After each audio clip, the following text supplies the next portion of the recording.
So, hallo an alle, die noch ein bisschen Kultur haben wollen. Und zwar bei den Kultureinblicken von Never Alone. Wir fangen natürlich ganz vorne an mit ein lebendes Volk, eine lebende Kultur. Und spielen dies doch gleich mal ab. Ich weiß übrigens nicht, wie lange diese einzelnen Dinger gehen. One of the things I think a lot of people need to understand is we aren't a museum piece. The Iñupiat people are a living people and a living culture. Even though we're in northern Alaska, which covers this vast area from Nome all the way over the Canadian border, is that there's this extreme value of interconnectedness and interdependence. It's a hunting society, a gathering society from thousands of years. This is what creates our culture. That special relationship between humans and the natural world and the animals, and that it teaches you how to have a society that doesn't do too much harm to the world. Love and respect for nature, for one another, for our elders. Very, very fundamental value, key to life. Our values are something that bind us all. The importance of sharing with one another, the importance of spirituality, and the connection to the land, our traditions, how we hunt, sharing of stories and songs and dances. I'm Unipkaaq. I'm from the Arctic Ocean. I am Unipkaaq. It's very important to me. It's who I am as a person. And we're very proud of who we are, and we want to continue that.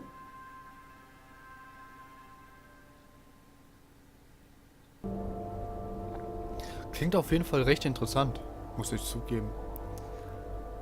Wäre es wahrscheinlich nicht zu kalt für mich oder so, würde ich da auch gerne mal so eine Woche oder so einen Monat in deren Kultur verbringen wollen.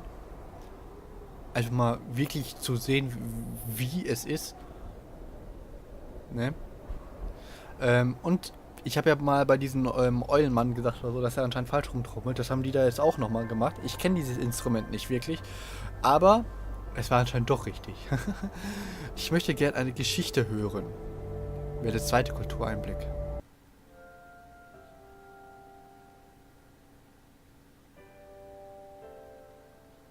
It'd be busy, busy, busy all through the day. You get up and you just go right to work, you know, right to work. There was always something to do. There was never any idle time. The only idle time we had was after we eat and before we go to bed. One of the older people would be relaxing, laying down there and saying, you know, it'd be really nice to hear a story. And then just organically, someone would just start telling a story. Storytelling for the Iñupiat people is very important because it not only created that sense of community, but is a way to pass on wisdom to the next generation. It was like TV, you know? It was just like, it was as good as anything, any movie you've ever seen. And the storyteller told it so clearly that it was just as powerful as any of the greatest movie blockbusters you've ever seen. There was a reason behind the stories that we were told because they held traditional knowledge. They held things that we might need to know in life, whether it was about how to find food or how to survive, or it was about well-being and the importance of connecting with people and being a good member of the community. We all do stories. We all live in stories. We all tell stories to our friends. And they need to be told. They need to be heard. Auch wieder ein sehr schöner Einblick. Und ich meine auch wirklich, man hat ja über die Story gemerkt, dass es mehr oder weniger so erzählerisch war, als wäre es so eine Story. Dass das halt auch so eine Story war, die sie da gehört haben, die Entwickler. Bei dem Stamm. Scrimschaff.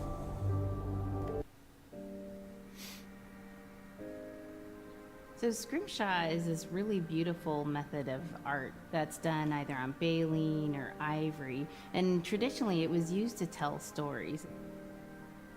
Each etching is telling a story of some event. Caribou hunting was taking place. This is what was going on. War began around this time, and so it sort of gives you a timeline of history through etching. An elder or the person who carved it would literally be able to read the scrimshaw story. They're like reading a book, in a way. A lot of the storytelling traditions would be things that after the storytelling was done, we'd just rely on the next person telling it. And so scrimshaw is a very important way for Alaskan Native people to record their history.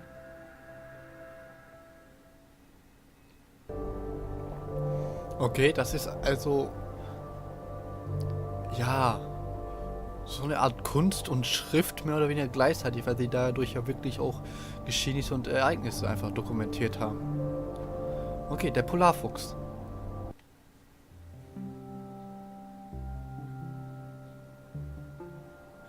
When I was growing up, my grandpa had a pet white fox. If you're a good friend with a fox, when there's danger abound, they try to keep you from getting into trouble. They pull tricks here and there, and foxes are like spoiled little kids in a way. When you let her out, she'd go prancing out in the snow, jumping in the air. I know she was happy then.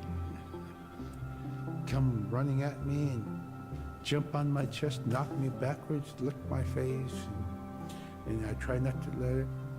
So that was my memory of my grandpa's pet fox. Sehr schöne Erinnerungen. Ich hätte auch gerne einen Polarfuchs. Aha, Menno. Also, das klingt wirklich toll einfach nur. Karibus und Kleidung. Caribou it provided for us in many ways. Our clothing in those days was made of all caribou skin. I grew up wearing caribou pants, mittens, caribou skin mattress, blankets. Some people had boots that were made with wolf leggings, sealskin sole bottoms. Baleen was shaved to make insoles. They kept us quite dry and warm as well. But the caribou skin clothing was the best. We would get as many yearlings as we could for our outer clothing. And for heavy winter, we would get caribou in February or March because the hair was the longest and the skin was the thickest, and we would use those for our winter gear. With that stuff on, you could sleep outside in 50 below and it wouldn't bother you a bit. Sie müssen es ja wissen, wenn man da lebt oder so, weiß man wahrscheinlich auch, was das Beste da ist. Das würde mich aber auch mal interessieren, wie warm denn so ein Ding wirklich ist, wenn man es anhat. Ob es einen wirklich nur so ungefähr auf Körperwärme hält und das für eine lange Zeit? Oder ob es einen wirklich extrem wärmt.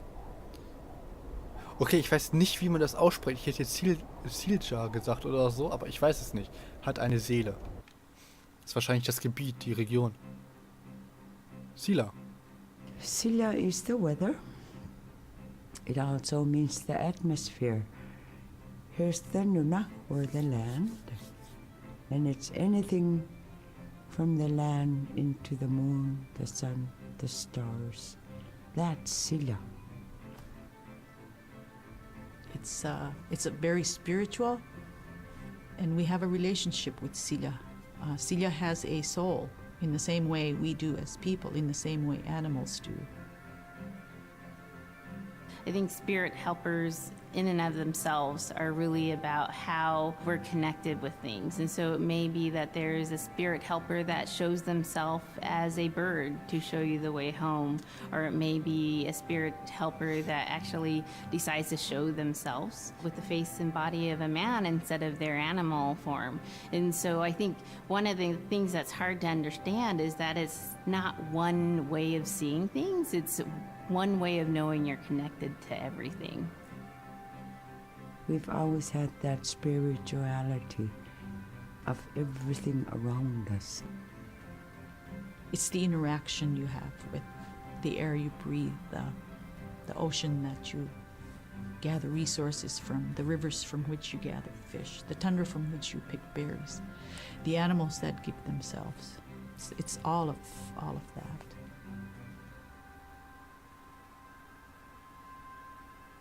Okay.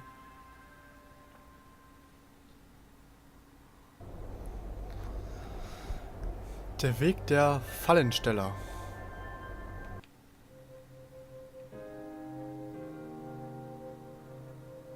In the winter, when we were traveling, we didn't build sod houses, we built snow houses. In Canada, they call them igloo, but here in Alaska, we call them apuya. We'd do a day of travel, and then we'd make a apuya. The next day, my father would set traps, spend the day there, rest the dogs, give them something to eat, and then the following day, we continued to the next place. We'd go to my dad's sister, who had a house at Dubar. They had a small sod house over there. We didn't have to do anything. We just visit with them, and my dad and my sister were glad to see each other, and they'd talk away while us kids played outside or go to sleep. By the time we get back to our home, my father would leave us with our aunt or with my grandmother, and then he'd start on his trips and go check his trap line. We were not into 8 to 5 kind of time, you know. We're in a totally different kind. We're in ecological time.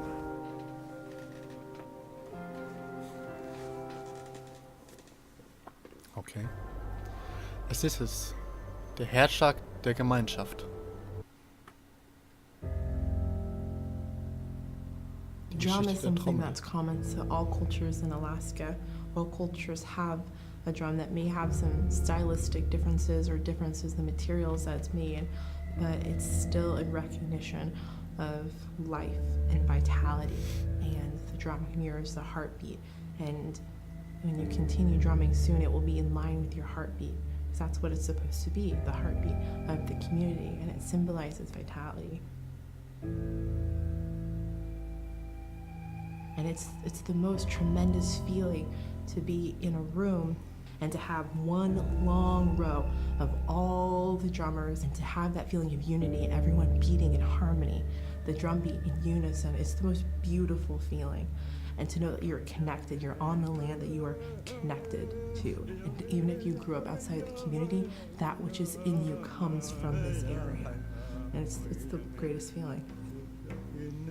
Ja, das glaube ich durchaus, dass das ein unglaubliches Gefühl ist.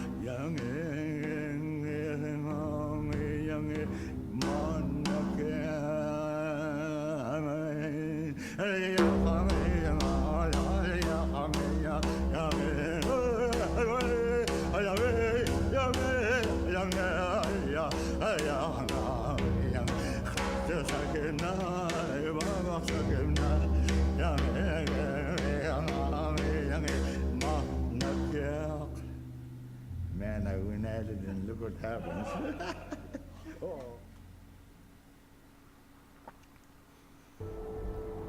Als nächstes hätten wir das kleine Volk.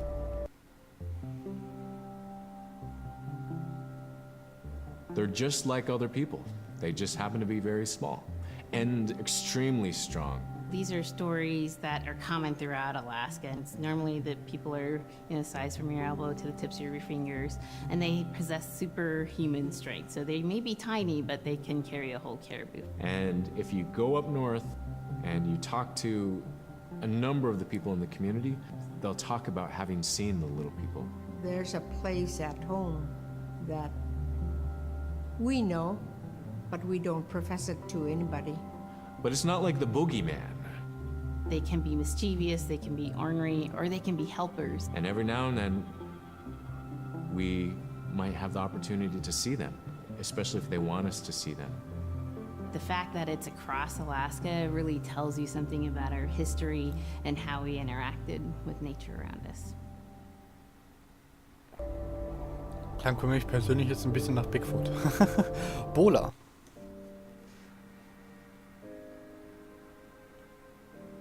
The bola is what we call kilamitan. And the kilamitan is made out of braided sinew tied out to some heavy bone which you could twirl. In my case, we're catching ducks. When we're out whaling, sometimes the ducks start flying. And they're good for duck hunting.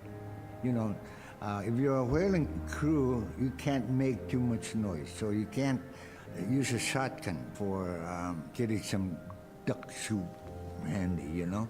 So bolo was a really handy weapon to use for catching ducks. You know, the ducks fly in, you throw it up and tangles up the bird, and down they go. Okay, also nicht zum Fesseln, sondern einfach mehr oder weniger zum Bewusstlos-Schlagen. Wenn da so, ja, 6 Steine auf dich angeflogen kommen, das tut schon weh. Gestrandet. The scaredest I've ever been, I was 12 years old. We floated out on a piece of ice while we were duck hunting. It was a bluebird day, just clear blue skies. And there was 3 of us, myself, my brother, and my dad. Next thing you know, we see this dark shadow on the ice. We look and it goes behind us. So we all jumped up, startled, and my dad, he started running. We got back to the ridge there. The ice had fractured, cracked, and broke off, and we were floating away. We were drifting. It was close enough to where my dad would have made it. He stopped and he thought about throwing us across, and if one of us was on the other side, we would be split up. So he stopped, and he just so happened to have a cell phone on him. 911 didn't pick up. That's the worst feeling in the world right there. 911 did not pick up. So he left a message because they record their calls. Once he had relayed that information, his cell phone died. That was the scariest moment I've ever had in my life. We were floating away and I thought we were left for dead. He kept calm during this situation. He's bringing out everything positive in this case. You know, I'm crying, my brother's freaking out. I went from clear blue to dense fog. Within a couple hours, we heard the chopper flying around, so they must have gotten our message. We thought we were saved, and then the chopper sound went away. So we lit some of the sled on fire. It's plastic. We thought black smoke in the fog would create some kind of marker. Chopper pilot had mentioned when we got rescued, you could see a glow in the fog, and he slowed down there, and sure enough, as soon as he slowed down, we got within visual. That was definitely the scariest moment of my life, was floating away and not knowing what the outcome was going to be. Das glaube ich, dass das etwas ist, was man nicht unbedingt miterleben möchte. Als nächstes, das dicke Eis verschwindet. We're very much aware of the climate change, and it's been for many years, even before climatologists were noticing this change. Inuit were already saying, "Sila alangokto." Our climate is changing. If the heat is going the way it is right now, for us it's going to be pretty bad. Different birds are coming, and they're coming earlier, and sometimes rain is more than what we want, because when there's more rain, we know it's going to melt the permafrost. In my time as a young whaler, when I was 9 years old, we're hunting from ice that was about 25 feet thick. And there was giant icebergs already floating, coming by. That was the first signs of a changing climate. Ice that never broke before was now moving. Now, here it is 50 years later, we're hunting whale from ice that's 18 inches thick. There's no more thick ice. It's creating a malfunction in our whaling season, is what it is. Actually, more than that, all seasons in general. I think we are more scientists than more people will realize. We have more knowledge of those things than people will ever know. Na gut, wenn man direkt da wohnt oder so, ne, bekommt man es natürlich auch als erstes mit. Vor allem trifft es einen natürlich dann schon extrem hart. Wenn sich alles umstellt, was Nahrungszufuhr und so angeht. Wie viel ist es denn noch? Okay, es ist noch einiges. Ich würde sagen, Leute, wir machen dann mit ein Mädchen und ihre Nahrung, und ihr Nanook, nicht ihre Nahrung, im nächsten Part weiter. Bis dahin.